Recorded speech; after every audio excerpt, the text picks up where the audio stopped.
Coming up, Joplin and its police department honor a fallen hero. Our next bout of winter weather now gathering out to our west. We'll have the latest on expanded winter storm advisories from the Skywatch Weather Center. And we'll have how the community is reaching out to support Joplin PD during its time of mourning. The 4 states' most watched news starts now. Good morning and welcome to the KOAM Morning News. It is 5 a.m. I'm Tanya Bach. We'll get to those stories in just a moment, but first, let's go to Michael Hayslip in the Skywatch Weather Center. A little bit deceiving outside, Tanya, because Thursday morning, as we stand right now, actually the warmest that we've had all week. And we're going to concentrate all day long on talking about impending snow and a huge cold front coming in. We've seen a whole bunch of high 20s, low 30s, hardly anybody at the freezing mark from Monday through Thursday or Wednesday. Now we've got 34s down to the south, 33s and 32s spread throughout, and hardly any 20s out there on the board. But we've got everything gathering up to our north and to our west. Already seen a little snowfall on the western edge of southeast Kansas right there, and there's a look at the large system. Now the first part of this is going to make its way pretty much from west to east, skip the central and southern portions of the 4 states, but it's actually a 2-rounder. We're going to get more that develops later on tonight and carry us on into Friday. Here's where we stand right now with our watches, warnings, and advisories. Winter weather advisory now all-encompassing for all of our highlighted counties. Yesterday, it was isolated just up to our northern counties, but now expanded all the way down through central Oklahoma as well. And of course, the pink, that's the winter storm warning that's in effect as this thing traces back all the way into the deep southwest right now, almost makes it to the other side of the Rockies, all the way south of the Red River into portions of North Texas. Give you an idea of the span and breadth of it, because it's just about to the Mississippi right now, backing all the way up to the Rockies. I-70 is going to pick up anywhere from about 6 to 8 inches by the time it's all said and done. Still going to go about 2 to 4 inch range for us here at home. There's our temperatures for today, still able to make it into the 40s. So here's round one that we talked about with the west to east movement. As this skirts through, looks like we get a little afternoon break. I know a lot of people are going to be on the road here for high school basketball tournaments as well. So that afternoon, evening break really going to be nice. But here we go. We're going to kick in for tonight and carry us all the way through Friday morning as it generates down to the southwest, moves up to the northeast, and then as it comes through, there's that 2 to 4 inches as it lasts even south of I-44 into Friday afternoon. Frigid cold temperatures after that as well, down to single digits from Friday into Saturday. And going to take us a little bit to get above the freezing mark for those overnight lows until we get to Sunday. Tanya? All right, thanks, Michael. Well, yesterday, Joplin Mayor Ryan Stanley ordered all city flags to be flown at half-staff in honor of Corporal Cooper. According to Mayor Stanley, the flags will remain this way until the internment of the fallen. The Joplin Police Department is asking for prayers as they mourn the loss of an officer killed on Monday in the line of duty. On Tuesday, police released the name of the fallen officer, Corporal Benjamin Cooper, who leaves behind a wife and 2 daughters. He was a veteran officer of the Joplin Police Department. Cooper started his law enforcement career in 2003 and then returned to Joplin in 2013 and was promoted to corporal in 2016. Over the years, Cooper served as a patrolman, investigator, firearms instructor, SWAT officer, field training officer, and worked with a police canine at a previous police agency. In February of 2020, Cooper was featured in a spotlight article produced by the department. At that time, he said, quote, "I enjoy serving the community and am proud to be a Joplin police officer." Corporal Benjamin Cooper was 46 years old. We're also learning a bit more about how Tuesday's events unfolded. The shooting started just before 1:30 p.m. near the Buckle at 4th and Range Line. Officers responded to a reported disturbance. When they arrived, they encountered the suspect and exchanged gunfire. 2 officers were injured there, and then the suspect fled. Near 9th and Connecticut, gunfire broke out again between officers and the suspect. This was when a 3rd officer and the suspect were hit. We now know that it was JPD Captain William Davis who shot the suspect. Captain Davis was not hurt, but he has been placed on administrative leave per department policy.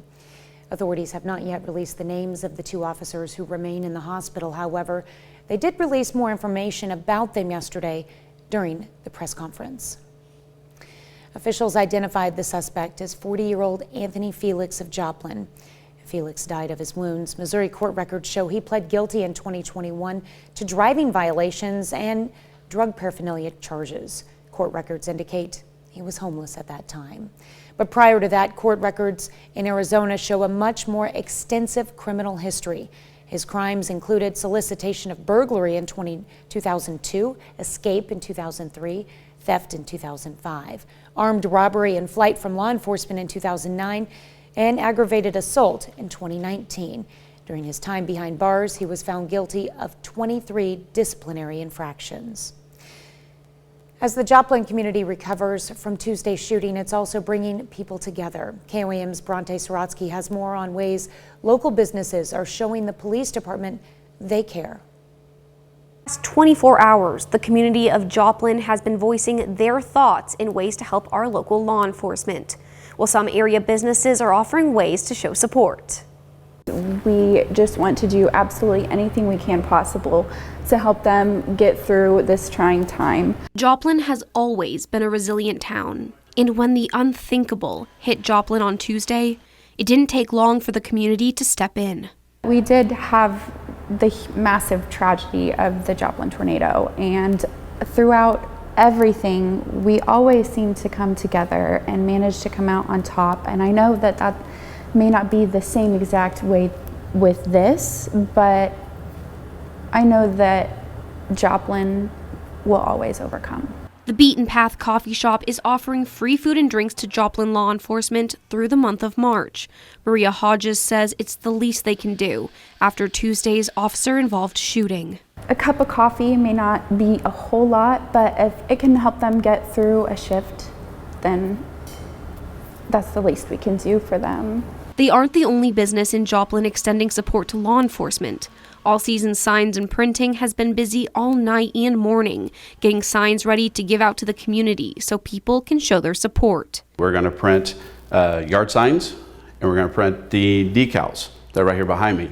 The yard signs and the decals are for free. The printing shop will also be selling shirts for $10. All proceeds will go to the department.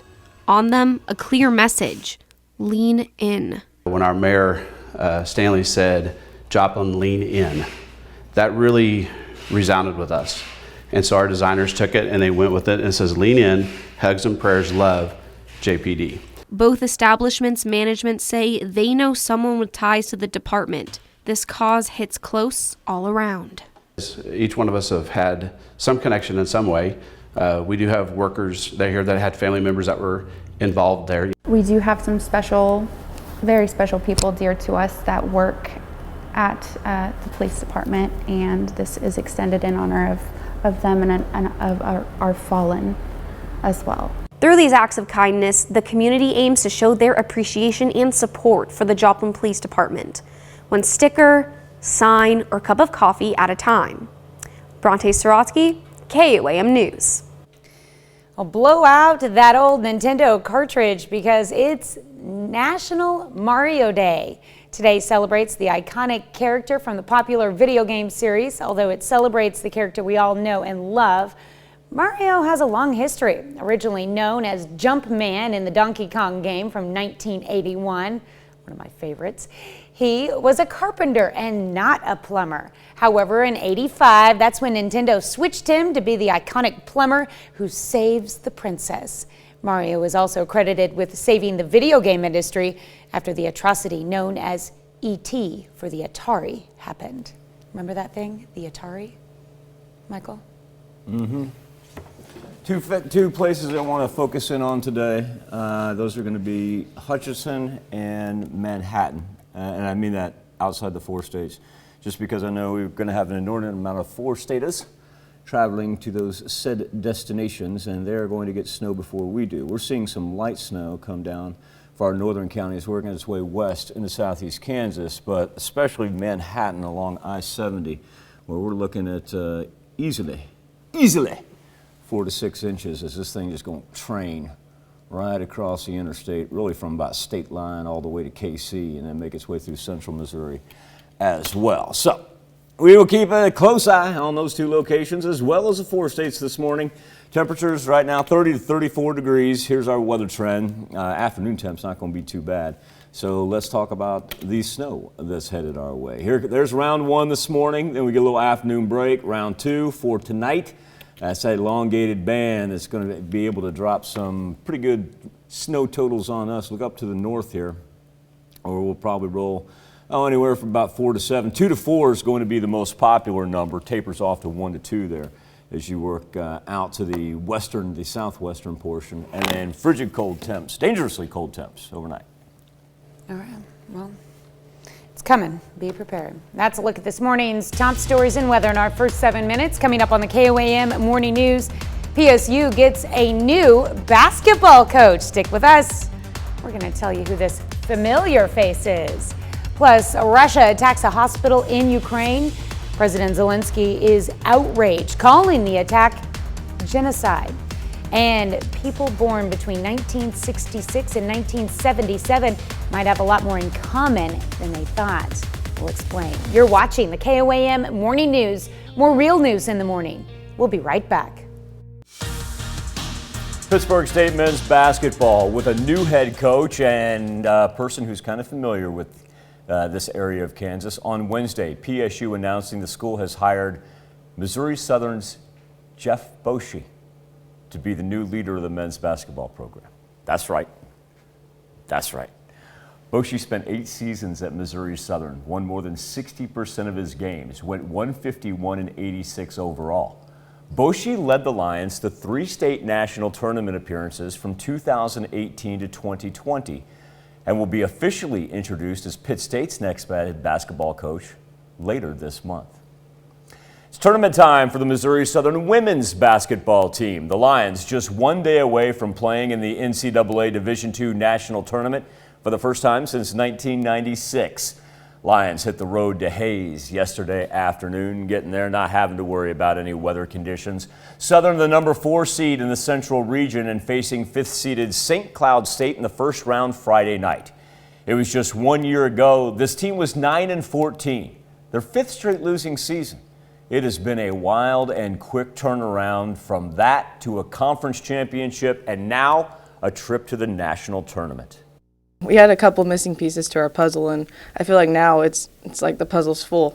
We've got everything we need. We truly enjoy being around each other, and having that connection helps on and off the court. I knew whenever, one of our first practices, the energy was different, and I just felt like we were all more bought in than we were before. And then when we started going on that 17-game win streak, that's when it really started to click for everybody. We're like, we're good. And This week is state tournament week for Kansas high school basketball. 7 teams in action this week, including 4 playing in the first round of their respective brackets. We'll start in 2A. Undefeated Colgan girls went in 21-0 up against Garden Plain in the state quarterfinals, but the Panthers able to just score 9 points in the second half. And Garden Plain wins it 39-26. Lily Brown for Colgan, 16 points, 9 rebounds. Colgan finishes with an amazing 21-1 overall record. Class 3A Girard boys, they were the 8th seed, looking for an upset over top-seeded Royal Valley. Final score, they kept it close, but Royal Valley wins it 60-56. Girard finishes 16-6 this season. Elsewhere in the boys 3A bracket, Galena Bulldogs up against TMP Marion in the quarterfinals. Galena was the 3 seed, 22-1 overall, and it was a thriller, an instant classic, and a heartbreaker. Bulldogs fall on a last-second tip-in. 68-67, Marion wins it in double overtime. Galena finishes the year 22-2 overall. Opening round game of the 4A girls tournament for Labette County last night. Another thriller as the Grizzlies get the Red Raiders out of Wamego, and Wamego hits 2 free throws in the final 10 seconds. Knocks Christy Snyder's Grizzlies out in a great game, 36-34 the final. This week, a big week for the Pittsburgh State Indoor Track and Field program. Gorillas hosting the NCAA Division II Indoor Nationals. This all begins Friday at the Plaster Center. Both the men's and women's teams for PSU head into the weekend with very high expectations. That's because the women are ranked 7th in the nation right now, and the men are actually number 1 in the country headed into the national meet. Both teams looking forward to competing for a national title in their own place in front of the home fans. At home, it's obviously super nice and having family and friends come out and watch, so I absolutely love having people I know come and see myself and my team and kind of what we've done and worked so hard for. For us, the biggest thing we have to do is just stay focused with competition but enjoy those family and friends at the same time. We like that. We like that we're here, and we kind of have built off that, and so yeah, we're ready, and I don't think that we've had any distractions with it being here. I feel like we're actually more pumped. It's like disembodied voice right there I became. That's live television. Missouri Southern baseball team 3-3 through the first 6 conference games of the season. Dropped 2 out of 3 though to Pittsburgh State. Then went out, won 2 out of 3 over Northwest Missouri last week. Back to league play this weekend. A little non-conference action first though against Minnesota Duluth. Carl Junction product Jeremiah Kennedy on the mound. Yeah, you're too far off. Pick off right there. He's going to throw it around for a little bit. Moments later, he gets a strikeout. 5 shutout innings, 5 strikeouts for the former CJ Bulldog. Bottom half of the inning, Nate Miskowski shoots it back up the middle. Here comes Matt Miller. He comes in to score. Next inning, Miller at the plate himself. Into the right field corner, Henry Kusiak comes around to score. Stick around, still in the 3rd inning. We got 2 more guys on. Tragan Parker, Webb City Cardinal, 3-run home run. I'll tell you what, Southern bats, those balls fly out of the park. Lions roll by the Bulldogs, win it 7-0. Still to come on the KOAM Morning News, South Korea's new president gives President Biden a call after his victory. And a check on our 7-day forecast when the KOAM Morning News returns. Let's go straight to the Skywatch storm tracker here with the snow that is going to bombard the northern portion of Kansas through Missouri. And we're getting a little bit of runoff right now, but I want to concentrate first along I-70 because this is where we'll see the majority of the morning snow. I know we've got plenty of people getting ready to take a trip up to Manhattan. Going to look at 4 to 7 inches of snow, tapers off after the noon hour. And now just on the north side of Wichita, we're picking up another inch as well. Here we are here at home. I went ahead and I zoomed in on our tower cam there at 7th and Rangeline. And what we can do is get rid of our satellite coverage here with the clouds. Not all of that is able to hit the ground, but I do want everybody apprised from the Joplin I-44 exit stretching down to the south, picking up what's trying to be a little wintry mix right there. Then as we move up to the north right here, it gets heavier, especially when you get from Chanute to Iola and Iola north up toward Burlington. And it's going to be, remember, we're talking about 2 rounds of winter storm activity here as our temperatures now dropping into the high 20s up to the north. So while we'll be in the 40s here a little bit later on, let's talk snow. There's round 1, afternoon clearing. Here comes round 2 for tonight all the way into tomorrow morning. Winter storm advisories in effect for the entire 4 states. The worst road conditions are really going to be tonight into tomorrow morning. That's where we're going to see the biggest changes there. 2 to 4 inches for the majority of our counties and a 7-day forecast with dangerously cold temperatures Friday night into Saturday. Time now to turn our attention to the KOAM News Now Facebook page and our morning Insta poll. U.S. House of Representatives passing a ban on importing Russian oil, natural gas, and coal. Bill also starts the process of revisiting Moscow's role in the World Trade Organization. Now, in the meantime, Ukrainians are attempting to protect themselves from ongoing attacks and hoping for an end to the military action. John Lawrence with the latest. A maternity and children's hospital in Mariupol, Ukraine, turned to rubble after local officials say it was bombed by Russian forces. It's an act Ukrainian President Volodymyr Zelensky calls an atrocity. A strike on a maternity hospital is a final proof. A proof of genocide of Ukrainians is taking place. Zelensky has also repeated his calls for help from NATO, including the declaration of a no-fly zone over his country. You have seen it and you know what's going on, so you have to strengthen sanctions against Russia in a manner that leaves it no more chance to continue this genocide. As Ukrainians defend their land, the White House warns Russia may start to use chemical or biological weapons in Ukraine. This is about whether Ukrainians have guts or no. And we convinced the entire world, and we showed to the entire world that we have will, we have guts, and we are fighting like hell. According to one U.S. official, it's possible that 6,000 Russian troops have been killed since the start of the invasion. A former U.S. ambassador to Ukraine says that could spell trouble for Russian President Vladimir Putin. The Russian people are aware of the problems that this war is causing for them. And they are also starting to see their sons and daughters come back to be buried. So President Putin has problems at home. I'm John Lawrence reporting. A massive government funding bill, including sending nearly $14 billion in aid to Ukraine, passed through the House Wednesday night. It now goes to the U.S. Senate. Our question specifically for you: do you think the attack on the Ukrainian hospital should be considered genocide? Let us know what you think by connecting to us straight to the poll, KOAMnewsnow.com/vote, or via our Facebook page. Back with Healthwatch next. Topping Healthwatch this morning, past exposure to high levels of lead causes hundreds of thousands of deaths each year in the U.S. It can also cause serious health problems. And a new study shows a large portion of the population was exposed to dangerous levels of lead early in their childhood. Mandy Gaither has a look at the research and what can be done to lower your lead exposure risk.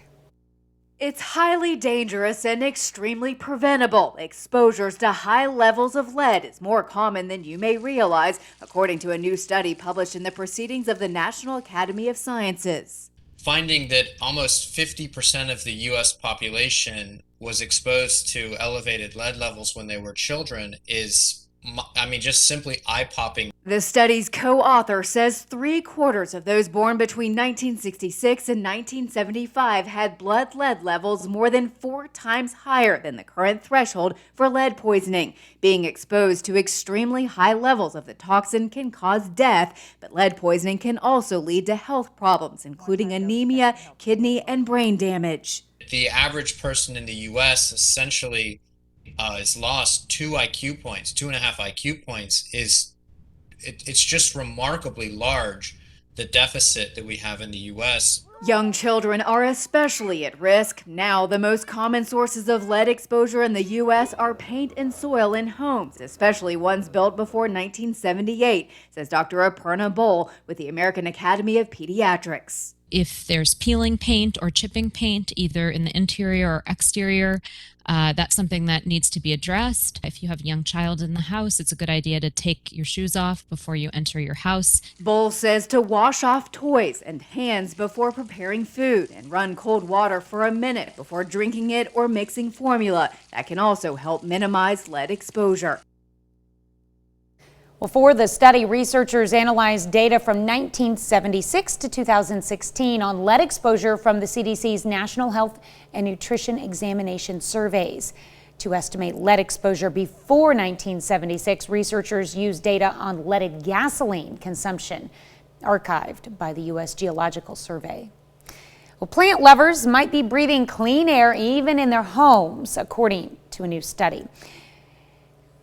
New research from British University, everyday houseplants can greatly decrease indoor pollution. Scientists tested 3 different types of houseplants: peace lily, fern arum, and corn plant, leaving them in a test chamber. They say over an hour period, the plants were able to eliminate 20% of nitrogen dioxide, which is a common pollutant.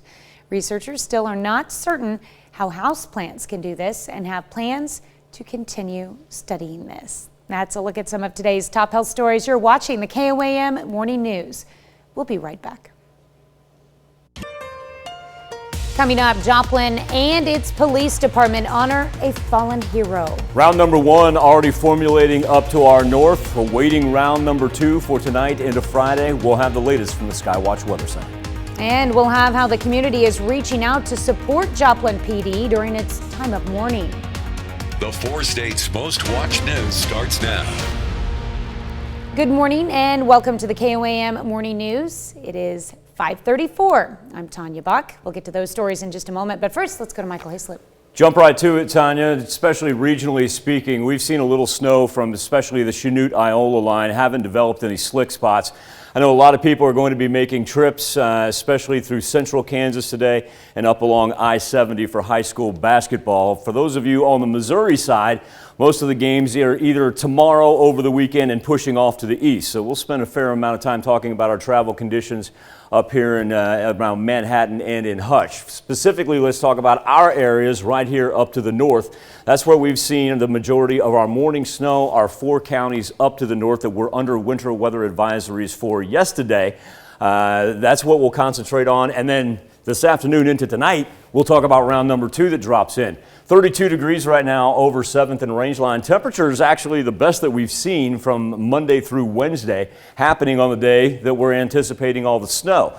Weather trend shows you not much of a warm up. We'll go to the mid 40s later on today, really about as warm as we were going to get when we turn the clock to midnight. Our winter weather advisories that were just for our north counties, now all encompassing, pushing all the way south of the Red River across the Oklahoma-Texas state line, because there's round number 1, and after it tapers off and we get a little break, here comes round number 2. Late tonight, develops from the southwest up to the northeast. As it rolls through, really develops especially for the central and southern portions of the 4 states, so we'll go ahead and go talk about accumulation numbers.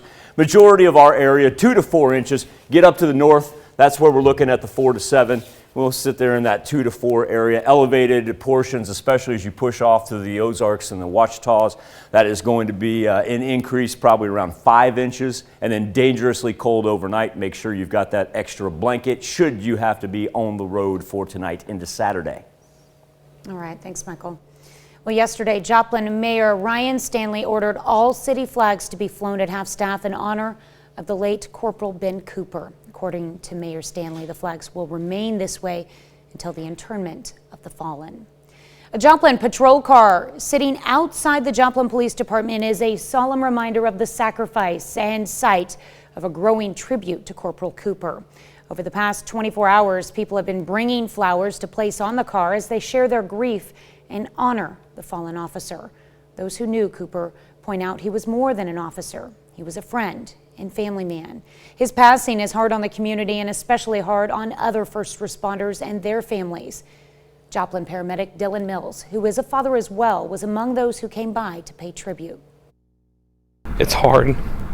It's hard to know that that he didn't get to come home yesterday. And that's, I hugged my kids this morning and I just felt guilty because he was a good guy. Like, he was a good dude and solid cop, and it just wasn't fair. The JPD plans to move the memorial inside the department by this afternoon because of the coming winter weather. Corporal Cooper will also be added to JPD's Wall of Fallen Heroes. The memorial is inside the department and lists the names of first responders who have died in the line of duty in Joplin. Dating back to 1885, Cooper will be the 22nd first responder added to the wall. A lot of area businesses are showing their support for the police department in other ways during this unthinkable time. They include the Beaten Path Coffee Company of South Main Street. The company is offering free food and drinks to members of the Joplin Police Department. It'll provide the free service to police through the month of March. Both Starbucks locations in Joplin will also offer free hot or iced coffee or hot chocolate to all local law enforcement. Charlie Brand, manager at the Starbucks on 32nd, says it's simply a way of paying back. I've been in Joplin running restaurants and a manager around here for 27 years, and we've always, relied on our officers and our law enforcement to keep us safe. And we're just wanting to let them know that we appreciate them and that we stand with them. This offer will run through Friday. All season, signs and printing in Joplin has been busy getting signs ready to give out to the community so people can show their support.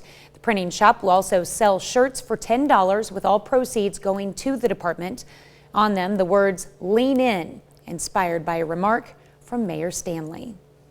Another area graphic design company is showing its support. Inked In Graphics in Columbus, Kansas is also making t-shirts as part of a fundraiser.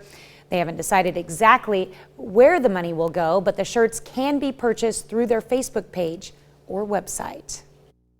it's honestly the least we can do. We can provide a service, and we have the means to, be able to print that many shirts and this many shirts and let it go to help people is something that I would imagine and I would hope, well, I guess I would like to see more people do and care and, give more back when situations like this happen. Officials say 100% of the proceeds will go to those affected. Thank you, Jay. Here's Michael with a look at your forecast. Give you an idea of our day planner. I haven't really touched on it because we've been concentrating, and rightfully so, on the snow that we're looking up to the north right now. Mostly cloudy skies, southeast winds coming in at 15 to 20 miles per hour. Let's revert back to the radar and talk about what we're seeing develop up to our north. Remember, kind of two rounds, but we are seeing snow begin to develop there as south as Independence, and then as you get into that Chanute-Iola line, then we see it getting to kind of come down a little bit harder there. That'll skirt just to the north of Highway 54, but 54 is going to have some morning snow on it. No reports of any slick spots as of yet. Remember, round two develops, should work in from our west, say about, begin, say, 6 o'clock tonight. Take us all the way into Friday morning. 2 to 4 inches of snow for tomorrow morning. So travel concerns going to be at their peak for late tonight, into tomorrow morning, and last us into tomorrow afternoon and evening. All right. Well, this morning we are discussing an attack on a Ukrainian hospital. President Zelensky of Ukraine calls the attack on the maternity and children's hospital a genocide. It's left people trapped under the rubble. President Biden also sanctioned oil, coal, and gas from Russia in an attempt to hit Putin hard for what he is doing to Ukraine. The process has started a review of Moscow's role in the World Trade Organization. This brings us to our something to talk about.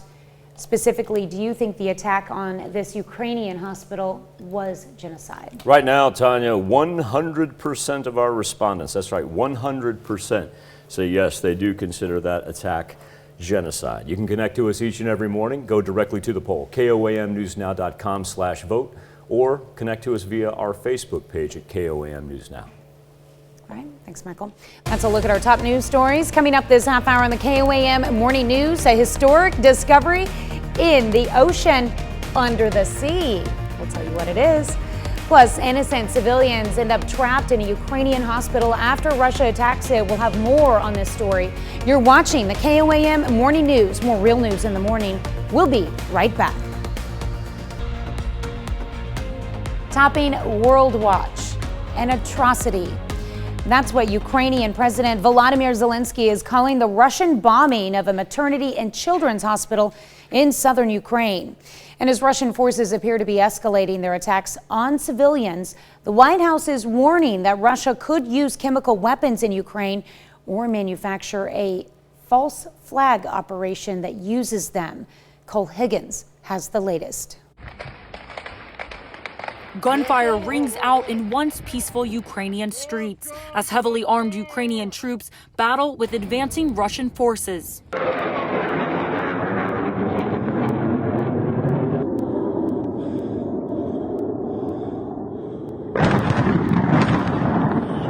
As war rages on in Ukraine, ash rains down from the sky as innocent civilians are pulled from the rubble of a children's and maternity hospital that's been destroyed by a Russian airstrike. Ukraine's president says more people, including children, are under the ruins. Satellite images show what the hospital looks like before and after the bombing. So far, WHO has verified 18 attacks on health facilities, health workers, and ambulances. Children are dying by the dozens now, at home, in their houses, or on the roads to exile. Several hours before the hospital was bombed, Russia accused Ukraine of establishing combat positions there. Детская больница, роддом. Children's hospital? Maternity ward? Why were they a threat to Russian Federation? What kind of country is Russian Federation that is afraid of hospitals, afraid of maternity wards and destroys them? I'm Cole Higgins reporting. North Korean leader Kim Jong-un inspects his country's National Aerospace Development Administration, or NADA, in photos published on March 10th. Now, according to state-run media, Kim alleges that North Korea's satellite development is to, quote, keep a close eye on and distinguish the character of hostile military actions against North Korea by the U.S. imperialism and its vassal forces in and around the Korean peninsula. End quote. He also stated that the development of the reconnaissance satellites is not merely a scientific research work, but to protect their sovereignty and national interests. North Korea test-fired 2 ballistic missiles on February 27th and March 5th, both from the Sunan area of Pyongyang, which the regime claimed were tests of reconnaissance satellite. Meanwhile, South Korea has elected its next president. The People Power Party's Yoon Suk-yeol will be taking office after winning at the 20th presidential election in the country. To mark the occasion, Yoon had a phone call with U.S. President Joe Biden. That's according to his party. Biden reportedly congratulated the president-elect and hoped that the victory will help build bilateral relations further. Yoon expressed his gratitude to Biden and paid tribute to the U.S., leading the charge on responding to Russia's invasion of Ukraine. The two also discussed further cooperation in dealing with North Korea's recent activities, including the increased provocation since the start of this year. That's a look at some of your biggest headlines from around the world. We'll be right back with the news you need to know before you head out the door. Here's a check of today's top headlines, the news you need to know before you head out the door. Yesterday, Joplin Mayor Ryan Stanley ordered all city flags to be flown at half-staff in honor of the late Corporal Ben Cooper. According to Mayor Stanley, the flags will remain this way until the interment of the fallen. A Joplin patrol car sitting outside the Joplin Police Department is a solemn reminder of sacrifice and the site of growing tribute to Corporal Cooper. Over the past 24 hours, people have been bringing flowers to place on the car as they share their grief and to honor the fallen officer. Those who knew Cooper point out he was more than an officer. He was a friend and family man. His passing is hard on the community and especially on other first responders and their families. A lot of area businesses are showing their support for the police department in other ways during this unthinkable time. They include the Beaten Path Coffee Company of South Main Street. The company is offering free food and drinks to members of the Joplin Police Department. It will provide the free service to police through the month of March. Both Starbucks locations in Joplin will also offer free hot or iced coffee or hot chocolate to all local law enforcement. Charlie Brown, manager at the Starbucks on 32nd, says it's simply a way of paying back. That's a check of today's top headlines, the news you need to know before you head out the door. Heavy snow developing up to the north, especially along I-70. We're seeing a little bit of it as well.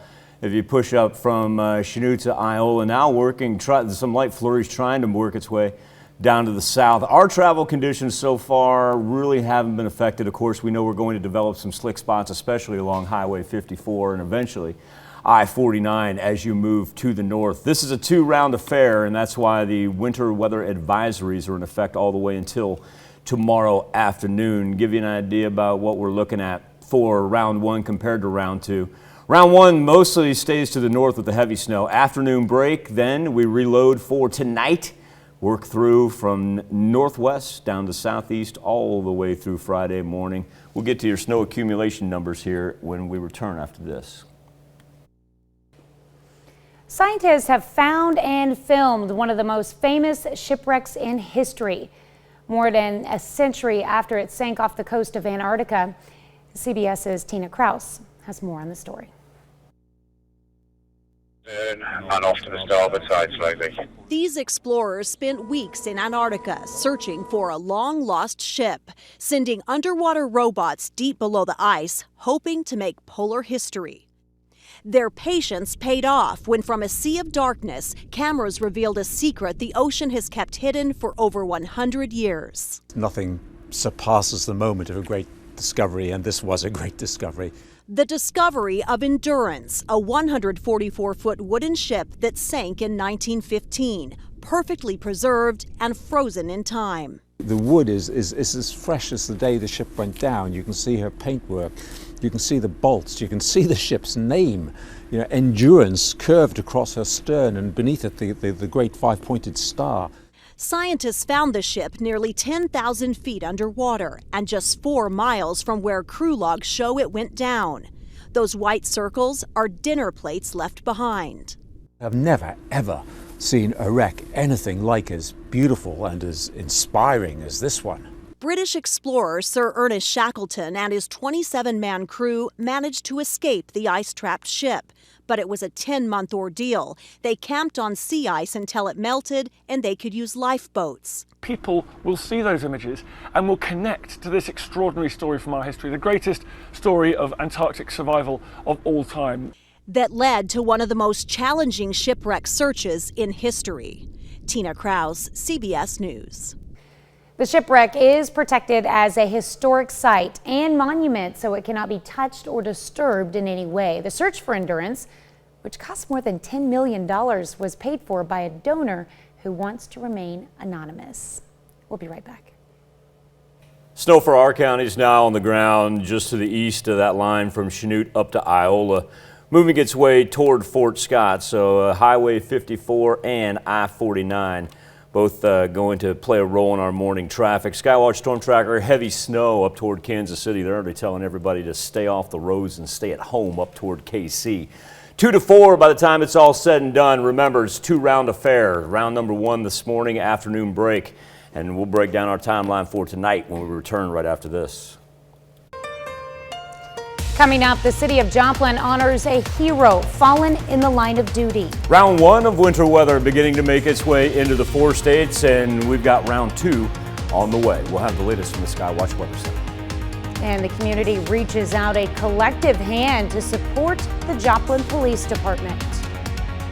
The 4 states' most watched news starts now. Good morning and welcome to the KOAM Morning News. It is 6 a.m. I'm Tanya Bach. We'll get to those stories in just a moment, but first, let's go to Michael Hayslip. 6 a.m. and we sit at 32 degrees over 7th and Rangeline. We're going to have some drastic changes by the time we get to tonight into Friday, however. Speaking of drastic changes, that is what we're seeing right now is we're getting some Thursday morning snow, albeit much lighter than what they've had up to the north, pushing just to the east of Chanute and Iola. So Highway 54 and eventually I-49, especially if you got to go north on 49 this morning, you may want to change those plans because it's messy when you get up to the north. Messy to the point where I-70 is an absolute disaster right now. Let's go right here. If you're familiar with I-70 coming out of Kansas City headed toward the west, the toll road right there in Lawrence, that's what you're running into right there. Ron behind our camera bringing up a great point. Almost looks like a Star Wars movie going through warp speed right there. So if you got plans and you got to go north early this morning, pay attention to that radar. They're going to pick up anywhere from 4 to 6 inches. I know we've got a number of people in the southeast Kansas area that are going to make that trip to Manhattan here a little bit later. So let's let everything calm down before you jump in the car too early. Winter weather advisories now all-encompassing for all of our counties. Yesterday, it was just to the top, but now everybody's involved in it with a planner that's going to have 2 rounds of activity. Number 1 is the one we're talking about now, but as we work through Thursday night, we've got another group making its way out to Hutchinson. Now, going to get an afternoon break out there. It's going to be everybody coming home and anybody trying to do anything for tonight into Friday morning. It's going to hamper our Friday morning travel as well because as it works through, it's going to last into Friday afternoon and we'll be looking at 2 to 4 inches. We'll go anywhere from, say, 4 to 7 up here to the north that we were talking about. 2 to 4 kind of all-encompassing for our turquoise counties right there. And dangerously cold as well for not only tonight, but also especially Friday night into Saturday. Tanya? All right. I might hamper a few people's plans on Friday evening, but you want them to be safe. For sure. All right. Thanks, Michael. Well, Joplin Police Department asked for prayers from the community as they mourn the loss of an officer taken on Tuesday in the line of duty. On Wednesday, police released the name of the fallen officer, Corporal Benjamin Cooper, who leaves behind a wife and 2 daughters. He was a veteran officer of the Joplin Police Department. Cooper started his law enforcement career in 2003 and then returned to Joplin in 2013 and was promoted to corporal in 2016. Over the years, Cooper served as a patrolman, investigator, firearms instructor, SWAT officer, field training officer, and worked with a police canine at a previous police agency. In February of 2020, Cooper was featured in a Spotlight article produced by the department. At that time, he said, quote, I enjoy serving the community and am proud to be a Joplin police officer.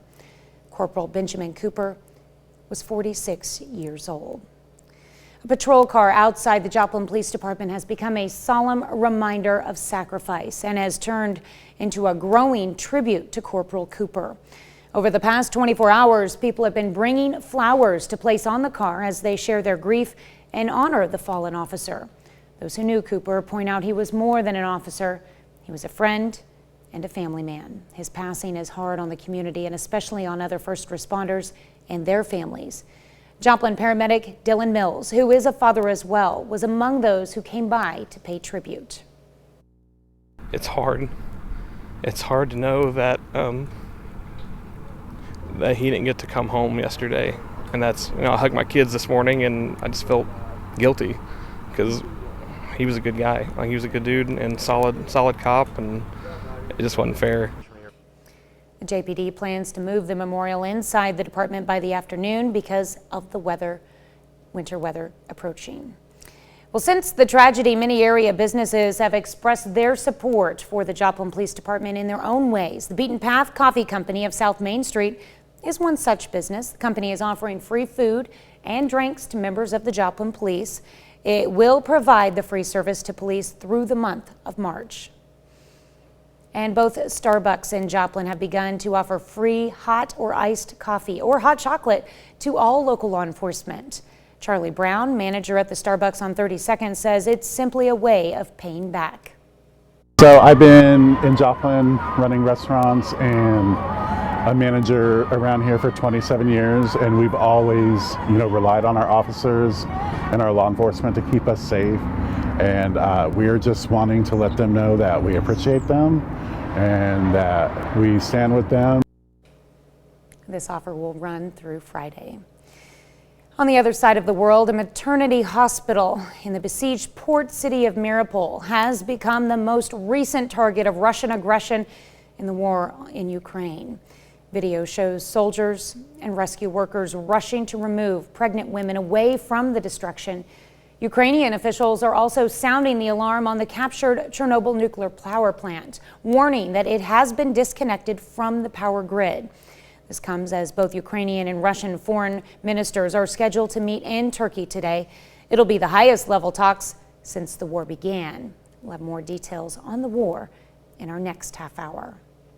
On this date, in 1876, Alexander Graham Bell changed history with one simple sentence: "Mr. Watson, come here. I want you." This marked the first time discernible speech had been transmitted over a telephone system. Bell, the son of one of Scotland's leading authorities on speech correction, experimented with sound waves and believed it was possible to transmit sound over a telegraph-like system. With the aid of gifted mechanic Thomas Watson, the two spent countless nights trying to convert Bell's idea into practical form. In June of 1875, they came up with the basic idea for a telephone, filed for the first patent for telephone transmitter and receiver. Just 2 months after the successful test, Bell held a public demonstration, and in October he conducted another successful test over a 2-mile distance. Willa Paskin, who hosts Decoder Ring, I'm going to give her credit on this one, I believe it is, did a marvelous podcast on, there's like 8 different people that claim to do it. And they claim that they invented the telephone. And I remember the gentleman, his first name is Elisha. And it appears as though he had everything ready to go. And there were people at the U.S. Patent Office that did not like him. And they gave all the credit to Alexander Graham. It's fascinating in world history. But yes, granted, but of all course, this time later. But anybody who didn't get it can say anything they want about how they didn't get it too. Huh, that's a good point. I didn't think of that. As a child, I invented my own telephone as well. Did you do the tin cup and the wire? Sure did. Oh. Cup with, and we did it with a string. Oh, a string and 2 cups. You ever try it underwater? Not a lot of water out in western Kansas. There's what? Not a lot of water out in western Kansas. It's a good point. We will not be paying attention to the drought monitor. I have no segue for you on that. That is nothing we like tried out in the bathtub or anything like that. Well, I can tell you that Russell, Kansas, speaking of western Kansas, Russell's got 5 inches of snow already. Ooh. Yeah, how about that? Well, you turn around, it was like, whoa. There's Alexander Graham Bell staring at me. There is a lake up that way, so. Here's what let's focus in on what we've got now. As Highway 54 starting to pick up snow on the ground as well. Watch the bridges out there and making its way toward the state line. Going to take kind of a due east line here, and so eventually it'll be over I-49. It's just nasty up on I-70. Kansas City, Metro KC, just telling everybody, just stay home today. Remember, this is round one. Round one's going to dominate the north, and round two, that will get the 4 states as it blows through 2 to 4 inches by the time we get to tomorrow morning. All right, thanks, Michael. That's a look at this morning's top stories and weather in our first 7 minutes. Coming up on the KOAM Morning News. If it's Thursday, then Chef Anthony must be here. He's got a tuna dish you don't want to miss. It's coming up. Plus, a hotel in Washington, D.C. decides to fly a 60-foot Ukrainian flag. The hotel just happens to be across the street from the Russian embassy. And the world's first successful pig heart transplant recipient dies after 2 months. Remember this story? I'm going to tell you why doctors remain hopeful, though. You're watching the KOAM Morning News. More real news in the morning. We'll be right back. Topping Nation Watch, a hotel located directly across the street from the Russian embassy in D.C. unfurled a 60-foot Ukrainian flag Wednesday. Community members, including several who are from the Ukraine, stood in the rain to watch as the flag hung from the Glover Park Hotel. Heather Graff talked to some of the people who helped make it all happen. Support for Ukraine and bursts of yellow and blue have increased steadily here in D.C.'s Glover Park neighborhood over the last 2 weeks. But Wednesday's new addition was so bold, people stood waiting in the rain for the big reveal. And I just kept looking at this beautiful empty wall thinking, how do we send a message? And wouldn't that be the best place to do it? And so I called the hotel. I received a call from a local resident who is of Ukrainian descent, and she wanted to put a flag up. Obviously, we're right across the street from the Russian embassy, so what better spot to put it? The general manager of the Glover Park Hotel Georgetown said yes to that request about a week ago, and the rest, as they say, is history. I just jumped on it. We ran and bought the fabric, found somebody to actually produce a flag. A team effort to hang this 60-foot Ukrainian flag in a spot where anyone inside the Russian embassy would see it, just across Wisconsin Avenue. It's a powerful symbol of unity for Ukrainians. It's a powerful statement in the face of the aggressor. And while Kira helped make it happen, she's just one of several Ukrainians we met in the crowd that showed up to take pictures and to take it all in. I actually came back from a family trip to Ukraine with my 2 little kids just 3 days before the war.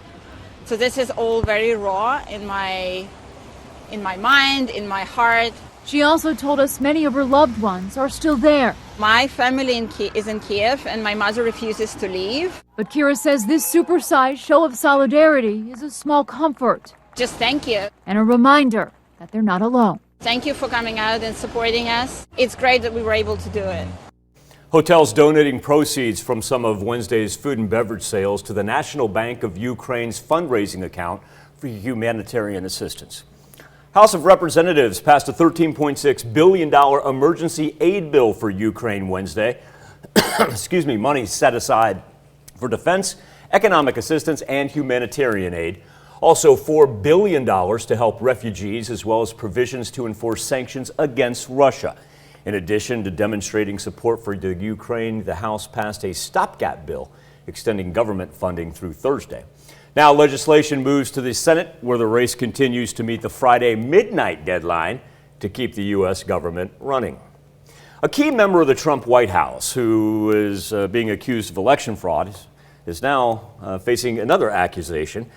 That is former White House Chief of Staff Mark Meadows, who evidently listed a rusty trailer in the mountains of North Carolina as his official residence.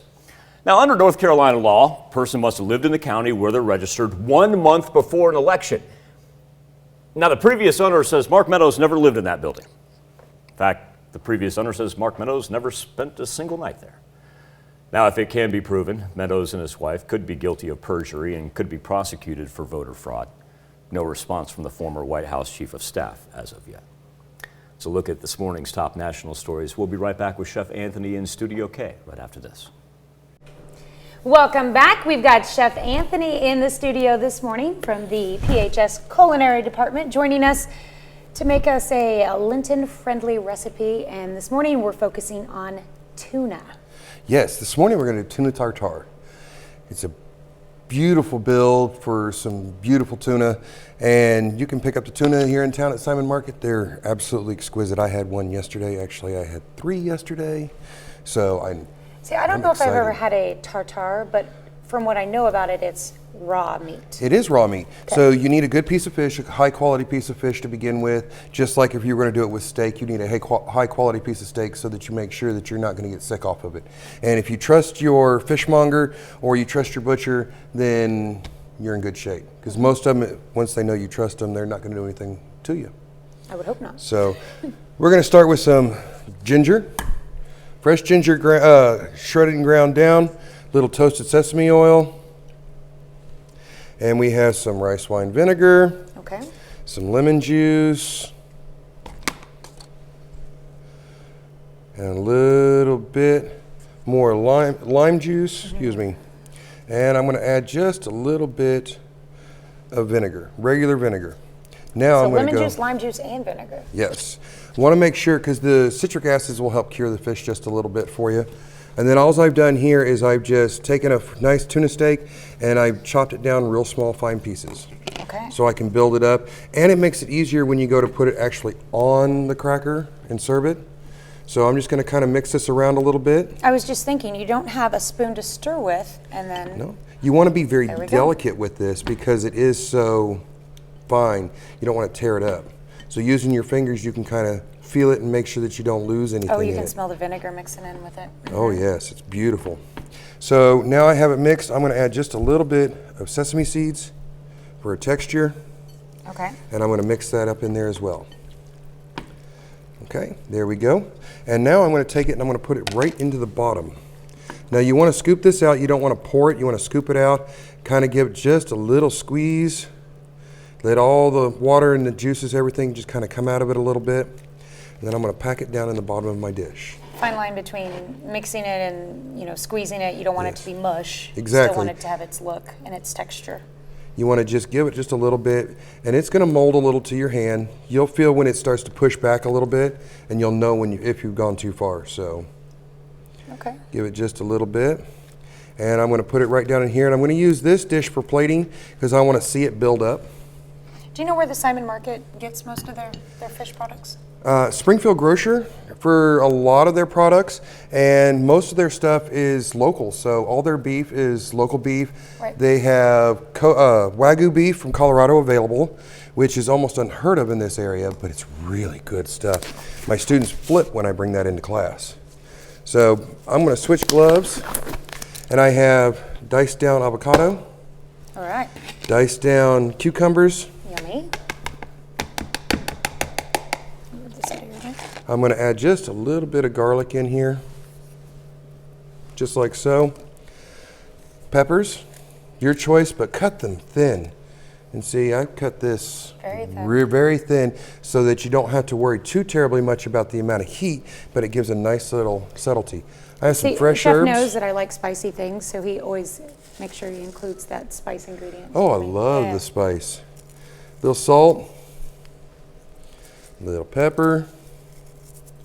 And then here again, I'm going to use my hand to mix it up because I don't want to tear up my avocado. I don't want guacamole. I want the avocado to hold its size and its texture. So I'm just going to mix it up by hand. There we go. And you can tell, you can feel it. Just be gentle. And then we're going to take our dish. I get the aroma of the cucumber coming out of this one. Oh, yes. And it adds this nice little crunch. Oh, yeah. When you're biting into it. Cucumber and the jalapenos. Serranos this morning. Oh, Serranos. Okay. I went with Serranos this morning because it's cold outside and I need a little bit of heat to help jumpstart me and get me going. All right. And you can prepare this ahead of time. You can prepare this really quickly. So are like tartars this. typically like made in like layers like that then? It depends on the individual. Personally, if you do a steak, then you're not gonna add all the extras to it like we did with this. With the tuna, I like to add the layers so you can see it. It's very visually appealing, and you eat with your eyes first. When it looks good, it's gonna taste good. So we have it in here. I pressed everything in, and I'm gonna lay it right inside. So would you let this set in the fridge a little bit before you would typically? You can let it sit a little bit, but this I've still actually formed. cured a little bit. Huh. So look how beautifully that stacks up. That is so cool. There, The you have color. it, folks. The tuna tartare.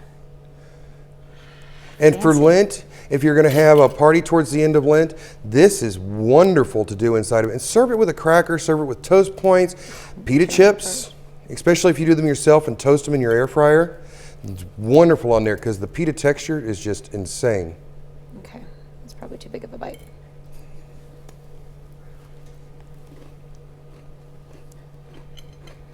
A little different, a little exciting. Wow. That was really good. It is, and it's simple to do. You can do this at home. I showed my students yesterday how to do this. I don't typically teach this because of the price of tuna, but Simon Market has $7 8-ounce tuna steaks right now. Wow. And they're insanely wonderful. I tried this. I did our next episode. I had quite a bit of that, and I didn't share. So I have some. I couldn't help myself. Okay, so this is amazing. Give us a little bit of time. We will have this, all these ingredients and this on our website this morning, KOAMnewsnow.com. But stick around because in our next hour, we're going to be making something else with tuna. Yes, we're going to do a spicy seared tuna steak served over a bed of fresh greens with a homemade Italian vinaigrette. Oh my goodness. All right, so we've got a little tuna salad coming our way. All right, thank you so much. You're very welcome. We'll be right back. Topping Healthwatch this morning, an extraordinary medical procedure ends in tragedy, but doctors are not without hope. Griff Jenkins with more on how the first pig-to-human heart transplant patient fared before his death and what medical officials hope they can now learn from the time he was kept alive following the groundbreaking surgery. The world's first successful pig heart transplant recipient is dead, 2 months after the groundbreaking procedure. Doctors say the surgery performed on 57-year-old David Bennett was a last-ditch effort to save his life. The handyman from Maryland wasn't eligible for a human heart because of his condition and was warned the January operation came with many risks. Doctors at the University of Maryland Medical Center must conduct an in-depth review before revealing the exact cause of death, but say Bennett's condition began to decline in the days before he passed on Tuesday. A lot of things happen when someone is deconditioned like that and then has to go into, a fight for their life with an experimental procedure. Previous attempts at pig heart transplants have failed. But this time, scientists used gene editing to remove a protein found in the pig organ to help prevent Bennett's body from rejecting it, giving them hope this technique would be a solution to ending the nationwide organ shortage. As more than 100,000 Americans are currently on a transplant waiting list. I remain extremely optimistic. I think it's an incredible feat that he was, kept alive for 2 months. So look at this morning's top health story. We'll be back with more KOAM Morning News right after this. Coming up, the city of Joplin honors a hero fallen in the line of duty. Starting to see our roads up to the north accumulate snowfall. We'll have the latest on travel conditions from the Skywatch Weather Center. And the community reaches out a collective hand to support the Joplin Police Department. The 4 states' most watched news starts now. Good morning and welcome to the KOAM Morning News. It is 6:32. I'm Tanya Bach. We'll get to those stories in just a moment. But first, let's go to Michael Hayslip. We've got weather on the way. Yeah, I mean, some of it already here, Tanya, but like you alluded to, it's actually going to be 2 rounds today. Here's round number 1 for our morning. Starting to pick up a little bit on this line that works from the south up to the north, getting ready to cross the state line. Highway 54 from Nevada through Fort Scott, of course, progressing off to the west. Already got some snow on it. These are light flurries down here. It's a mess as you get up, whether it be 49, whether it be 35, whether it be 69 up toward Kansas City. Those are already snow-covered roads, and they're going to get an additional 2 to 4 inches, an indicator of why that winter storm warning is in the pink. Winter weather advisory for the entire 4 states now in purple all the way until tomorrow. So here's round number 1, then we get an afternoon break. Round number 2 develops probably early evening hours. For those of you that are headed up to Manhattan, know that that's already a mess up there. They've already got anywhere from 2 to 4 inches on the ground with additional snowfall through the morning. For those of you headed out to Hutch, tell you what, you get an afternoon break, take advantage of it and get there, but it's going to be the snow following everybody home that's going to be of concern, because it's going to last till about, oh, look at that, pushing south of I-44 tomorrow afternoon. Majority of the 4 states going to see 2 to 4 inches of accumulation by the time we finish off on Friday, and a 7-day forecast with dangerously cold temperatures, especially for Friday night into Saturday. Tanya? All right, the Joplin Police Department asked for prayers from the community as they mourn the loss of an officer taken on Tuesday in the line of duty. On Wednesday, police released the name of the fallen officer, Corporal Benjamin Cooper, who leaves behind a wife and 2 daughters. He was a veteran officer of the Joplin Police Department. Cooper started his law enforcement career in 2003 and then returned to Joplin in 2013, was promoted to corporal in 2016. Over the years, Cooper served as a patrolman, investigator, firearms instructor, SWAT officer, field training officer, and worked with a police canine at a previous police agency. In February of 2020, Cooper was featured in a spotlight article produced by the department. At that time, he said, quote, "I enjoy serving the community and am proud to be a Joplin police officer." Corporal Benjamin Cooper was 46 years old. A patrol car outside the Joplin Police Department has become a solemn reminder of sacrifice and has also turned into a growing tribute to Corporal Cooper. Over the past 24 hours, people have been bringing flowers to place on the car as they share their grief and honor the fallen officer. Those who knew Cooper point out he was more than an officer. He was a friend and family man. His passing is hard on the community and especially on other first responders and their families. Joplin paramedic Dylan Mills, who is a father as well, was among those who came by to pay tribute. It's hard. It's hard to know that that he didn't get to come home yesterday, and that's, I hugged my kids this morning, and I just felt guilty because he was a good guy. Like, he was a good dude and solid cop, and it just wasn't fair. JPD plans to move the memorial inside the department by the afternoon because of the coming winter weather. Well, since the tragedy, many area businesses have expressed their support for the Joplin Police Department in their own ways. Beaten Path Coffee Company of South Main Street is one such business. The company is offering free food and drinks to members of the Joplin Police Department. It'll provide the free service to police through the month of March. All season signs and printing in Joplin has been busy getting signs ready to give out to the community so people can show their support. The printing shop will also sell shirts for $10 with all proceeds going to the department. On them, the words "Lean In," inspired by a remark from Mayor Stanley. Another area graphic design company is showing its support. Inked In Graphics in Columbus, Kansas is also making t-shirts as part of a fundraiser. They haven't decided exactly where the money will go, but the shirts can be purchased through their Facebook page or website. It's honestly the least we can do. We can provide a service, and we have the means to, be able to print that many shirts and this many shirts and let it go to help people is something that I would imagine, and I would hope, well, I guess I would like to see more people do and care and, give more back when situations like this happen. That man, Jay Wadino, is one of the kindest souls you'll ever meet. Officials say 100% of the proceeds will go to those affected. Foreign ministers for Ukraine and Russia are meeting in Turkey today. It's the highest level talk since the invasion began, but analysts expect little to come from as Russia ramps up its aggression. Laura Podesta has details on a strike on a hospital and new concerns Russia could introduce chemical weapons into the conflict.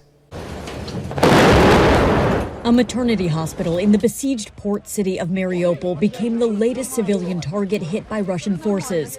The magnitude of the blast evident by the size of this crater. Soldiers and rescue workers rushed to transport pregnant women away from the devastation.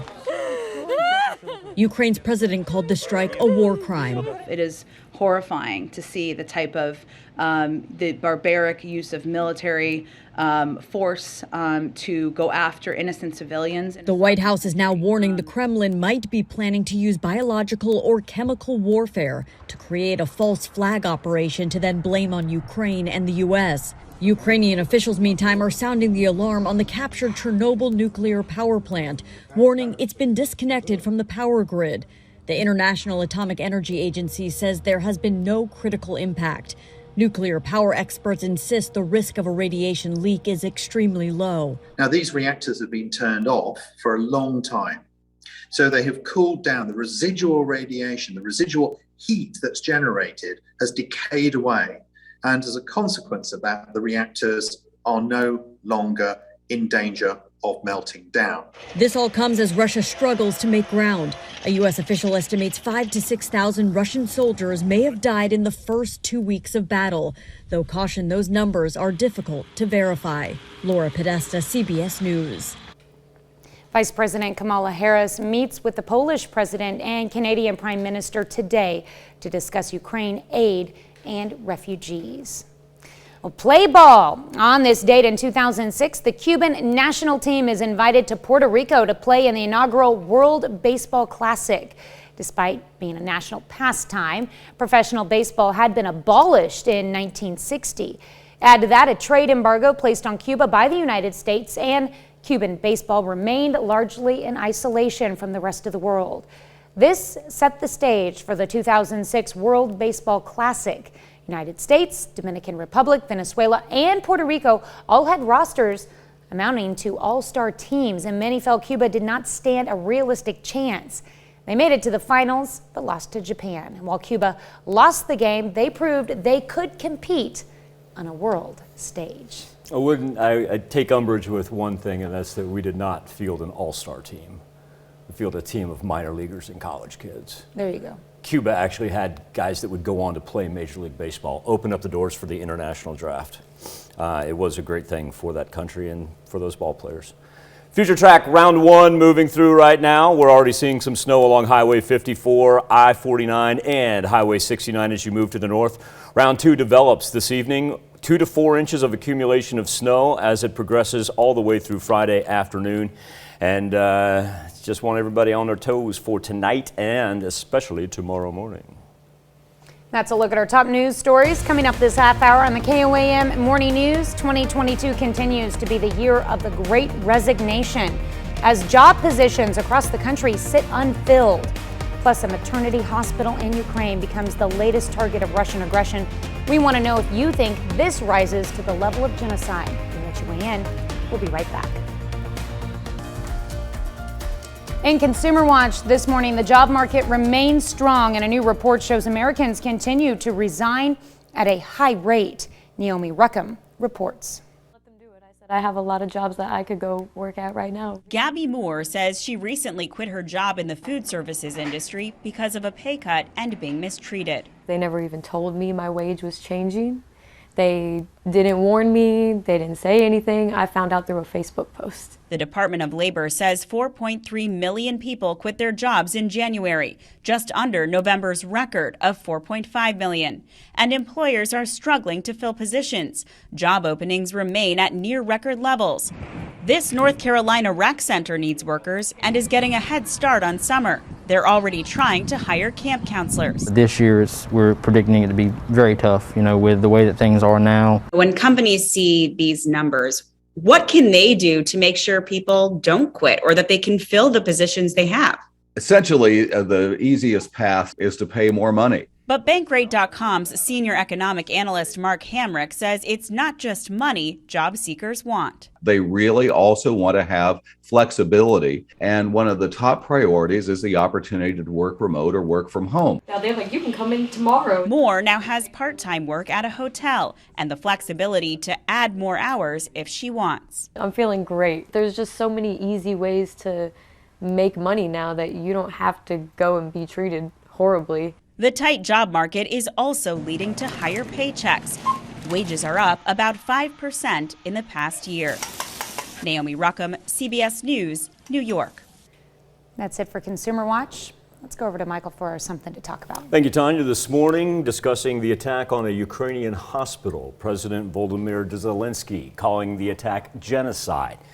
Left people trapped under rubble. President Biden also sanctioning oil, coal, and natural gas from Russia in an attempt to hit President Putin hard for what's being done to the Ukraine. Our question to you this morning is, do you consider the Ukrainian hospital attack genocide right now? Still, 100%. We have not seen that number budge, obviously. 100% saying yes, you consider it genocide. Each and every morning, KOAMnewsnow.com/vote or connect to us via our Facebook page at KOAM News Now. We're going to go from the Ukrainian Women's and Infant Hospital, the maternity ward that was hit, and celebrate our 4 state birthdays and anniversaries. But first, I want to run out to the Big Apple. I want to go with our friend Dana Jacobson, see what's coming up on CBS Mornings. I'm Dana Jacobson. Coming up on CBS Mornings, David Begnaud has the heartfelt story of a man laid off during the pandemic who now runs a sanctuary for donkeys. See how his work led him on a path of healing. That's coming up on CBS Mornings. We take this time to honor today's 4-state hero, the father of our very own reporter and anchor Chris Warner, Terry Warner. Senior Chief Petty Officer Terry Warner served in the Navy from 1955 to 1977, which was during Vietnam. During his service, he earned the Armed Forces Expeditionary Ribbon, 2 National Defense Service Ribbons, and 3 Good Conduct Medals. His hometown, Joplin, Missouri. We thank you, today's 4-state hero, Terry Warner. Chris definitely has his dad's chin. Looking at that picture, without a doubt. We're going to start our birthday list off with Kelsey Phillips, and I think it's Doritos. Don't you even try to take away her Doritos when it's Winnie the Pooh time, because Kelsey, even though she's 2, you can tell she loves those Doritos. I was thinking maybe Cheeto Puffs. Is it Cheeto Puffs? I couldn't tell. I don't know. It could be a chip, though. You're right. I don't know. Let's put it this way. When it comes to Winnie the Pooh time, don't mess with Kelsey and her chips. Yeah. She looks like she's a handful. Happy birthday, big girl. All right, happy birthday, Kelsey. And happy birthday going out to Nolan Jean Boogney. You know what we say? Boogney birthday! Yeah. Looks like somebody got a bike for his birthday. Pretty That's cool. pretty cool. Happy All birthday, right, kiddo. 5 years old this year. Hannah Rattery, now 11 years old, displaying her Chiefs pride right there. Hannah, a very happy birthday to you. She's in the knack, by the way.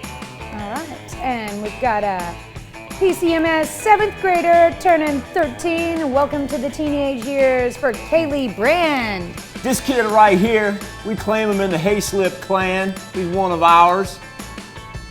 Where did you get that? And when did Dad take you, and why was I not invited? Those are the questions I have for you, Mr. Jackson. Listen, great catch, kid. Wonderful young man right there. I call him a young man now because he's 14. You know we love you, kiddo. And a very happy birthday from all of us Hayslips and, of course, the rest of your family. He is in Oswego. All right, Dylan Inch turning 19 years old this year. Cool. Looks like he's been doing a bit of traveling there. Dylan is in Frontenac. That's an awesome picture there, Dylan. That's Yes. cool. Jonathan Gauthier turning 22 in Fort Scott. Jonathan, I want you to know these birthday wishes come with love from Mom and Dad. And in Pittsburgh, Shane Wade celebrating birthday number 45 this year. We've got a 50th birthday in La Fontaine. It is Christine Faith Precinct. Oh, look at that. That's a great picture. Happy birthday, Christine. All right. Let's see, in Oswego, Regina Richardson turning double nickels this year. Looks like she's got her hands full too. Loving it. Regina, happy birthday. Karen Grizzle, a happy birthday to you as well. Karen celebrating in Columbus. and a member of the York clan. We have our graphic artist Will York's parents, Brent and Marianne, celebrating 32 years together. Lovely family picture there. They're in Galena. Now remember how we started this block off with our four-state hero? And I said, man, his son has his chin. Well, see, I've got the visual proof to prove it. Who Daddy is. That's our own Chris Warner right there. And of course, we started off this segment by celebrating his father, Terry Warner, as this morning's four-state hero. And we finish off our picture version of our birthdays by celebrating our own Chris, who's just such a marvelous, marvelous person, not only to work with, but just to be around. He personifies niceness and dignity. Chris, you know we love you. I hope you know we love you, man. And a very happy birthday to you. The Warner family better be awake at this time. Four-state hero on the birthday. Yeah, well, that's pretty darn cool. He's chasing around kids too, so he's busy. Mike Thomas, a happy birthday in the bus. And Sabrina Davidson, she is celebrating her 14th birthday today. Everybody out in St. Paul, when you see Miss Sabrina down there in the hallways or in the classroom, make sure you wish her a happy 14th birthday. A happy birthday and happy anniversary to all. Here's Tanya Bach with a very important birthday announcement. That's right. I'll be quick. You can be a part of the KOAM Birthday Club. All you have to do is go to our website and sign up. Do it now at KOAMnewsnow.com. Coming up when we transition over to the KOAM Morning News on Fox 14, you may have heard how breaking bread together brings people together. Well, how about baking bread? We're going to meet a baker in Arizona lending his support to a fellow baker who's all the way halfway across the world in Ukraine. And by the way, come on, you know you all tried to bake bread during the pandemic anyway. We'll be back right after this. Here's a check of today's top headlines, the news you need to know before you head out the door. Yesterday, Joplin Mayor Ryan Stanley ordered all city flags to be flown at half-staff in honor of the late Corporal Ben Cooper. According to Mayor Stanley, the flags will remain this way until the interment of the fallen. A Joplin patrol car sitting outside the Joplin Police Department is a solemn reminder of sacrifice and sight of a growing tribute to Corporal Cooper. Over the past 24 hours, people have been bringing flowers to place on the car as they share their grief and honor the fallen officer. Those who knew Cooper point out he was more than an officer. He was a friend and family man. His passing is hard on the community and especially on other first responders and their families. Joplin paramedic Dylan Mills, who is a father as well, was among those who came by to pay tribute.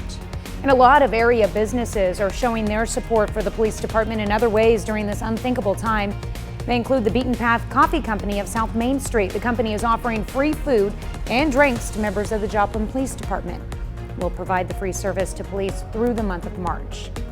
Both Starbucks locations in Joplin will also offer free hot or iced coffee or hot chocolate to all local law enforcement. Charlie Brown, manager at the Starbucks on 32nd, says it's simply a way of paying back. A check of today's top headlines, the news you need to know before you head out the door. Here's where we stand currently on the Skywatch storm tracker as we do have the snow coming down throughout southeast Kansas, making its way especially to the north along Highway 54 into southwest Missouri. You got plans headed to the north today. Please be very wary. They are already in the midst of, say 2 to 4 inches. We've got round 2 that comes tonight. As it blows in, we end up with 2 to 4 inches as well. Overnight temps dropping down to single digits for Friday into Saturday. Today at noon, we're making Mongolian beef in the Mr. Food Test Kitchen. Of course, your morning news continues on KOAM. CBS Mornings coming up next. Major League Baseball's owner-imposed lockout in its 98th day. All right. Bye-bye. By the way, bye-bye April baseball as well. That wraps it up for this Thursday edition. Be wary of the snow. Be safe. We'll do this all again tomorrow morning. And we're going to do it again today at noon.